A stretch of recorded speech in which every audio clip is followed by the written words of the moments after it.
नमस्कार दोस्तों। क्या आप इस बात की कल्पना कर सकते हैं कि एलियंस के ऊपर सबसे पहली बार एक फीचर फिल्म की कल्पना या फिर शर्लॉक होम्स जैसे एक और जासूस फेलुदा की कल्पना एक भारतीय लेखक और निर्देशक ने की थी? और क्या आप ये जानते हैं कि जिन्होंने हॉलीवुड के ऑफर तक ठुकरा दिए, उन्हें बाद में दुनिया का सबसे बड़ा सम्मान ऑस्कर मिला? और जिनकी फिल्मों के लिए जापान के महान डायरेक्टर अकीरा कुरोसावा का कहना था कि जिसने उनकी फिल्मों को नहीं देखा उसने मानो चांद और सूरज को देखे बिना जिंदगी को बिता दिया। इन सब का एक ही जवाब है, सत्यजीत रे। सत्यजीत रे साहब का जन्म आज 2 मई के दिन ही 1921 को कलकत्ता में हुआ था। रे को बंगाल में माणिकदा के रूप में जाना जाता था। वे इंडियन सिनेमा के इकलौते ऐसे फिल्म मेकर हैं जिनका नाम दुनिया के सर्वकालिक श्रेष्ठ निर्देशकों में गिना जाता है। अपू ट्रियोलॉजी का यह महान फिल्म मेकर 20वीं सदी का एकमात्र ऑस्कर विजेता भारतीय फिल्म मेकर है, जिन्हें उनकी फिल्मों की अद्भुत मेकिंग के लिए मानद ऑस्कर सम्मान से नवाजा गया था, वो भी अस्पताल में। वे भारत रत्न से भी नवाजे गए थे उसी साल में। उन्हें फ्रांस के राष्ट्रपति साहब अवार्ड देने उनके घर तक आए थे। आप उनके रिकॉर्ड की कल्पना कीजिए कि उन्होंने अपनी बनाई 37 फिल्मों में से 32 फिल्मों में राष्ट्रीय पुरस्कार जीते। अंतर्राष्ट्रीय पुरस्कार तो है। उनकी कई सारी लघु कथाओं में दुनिया भर में सिनेमा बना है। उनकी फिल्मों की कॉपी की जाती है। आजकल नए नए फिल्म मेकर बाहर की फिल्मों की कॉपी करते हैं, पर आपको जानकर ये आश्चर्य होगा कि दुनिया अपू ट्रियोलॉजी के बाद उनकी फिल्मों की कॉपी करती हुई दिखी।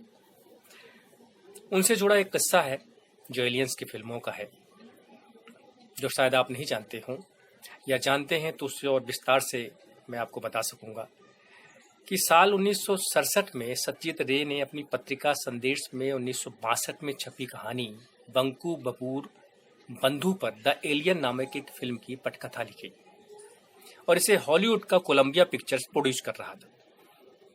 इस फिल्म में पीटर सेलर्स और मार्लिन ब्रांडो प्रमुख रोल करने के लिए तैयार हो गए थे। हालांकि फिल्म जब फ्लोर पर जाने वाली थी तो रे को यह जानकर बड़ा आश्चर्य हुआ कि उनके कथानक के प्रकाशनाधिकार को किसी और ने हड़प लिया है।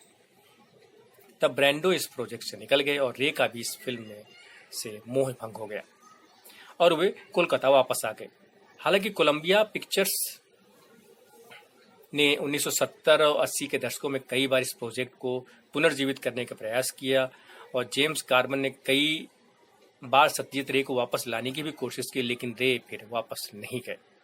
और फिर पता चला कि 1982 में स्टीवन स्पीलबर्ग की ET the extra terrestrial release हुई तो कई लोगों ने रे की पिछली स्क्रिप्ट में और इस फिल्म में काफी समानताएं देखी।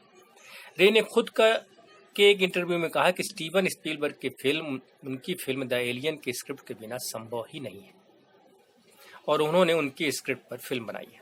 हालांकि स्पीलबर्ग ने इसका खंडन किया, ये कहते हुए कि जब रे की स्क्रिप्ट हॉलीवुड में सबके सामने आई तब वे महज हाई स्कूल पढ़ने वाले बच्चे थे। ये अलग बात है कि उनकी इस बात पर कोई का तुक नहीं था और ना किसी ने उनकी इस बात पर भरोसा किया। तो हम इस बात पर गर्व कर सकते हैं कि आज उस फिल्म मेकर का जन्मदिन है जो दुनिया भर में सर्वकालिक डायरेक्टर्स में से एक हैं। भारतीय सिनेमा तो कम से कम एक ही है, सत्यजीत रे, और वही कहे जा सकते हैं जिनको इंडिविजुअली सबसे पहले ऑस्कर अवार्ड मिला है। वैसे तो ठीक है, आप मतलब कि अथैया जी को कह सकते हैं, उसमें कि कॉस्ट्यूम में मिला था गांधी, लेकिन वो यहाँ की फिल्म नहीं थी, रिचर्ड एटनबरो साहब की थी और वो इंडियन फिल्म नहीं कही जा सकती। तो इंडियन फिल्म मेकर के रूप में अगर कहा जाए तो वो सत्यजीत रे साहब थे जिनको सबसे पहला ऑस्कर मिला था। मेरा ऐसा ही मानना है और आज उनका जन्मदिन है, तो उनकी इस पुण्य जन्मदिन पर हार्दिक बधाई और शुभकामनाएं कि हम रे साहब की फिल्में देख सके। नहीं देखा तो देखें जरूर। उनकी 37 फिल्मों को अगर सब देख सकें तो बहुत अच्छी बात है, लेकिन पाथेर पांचाली जरूर देखें। धन्यवाद।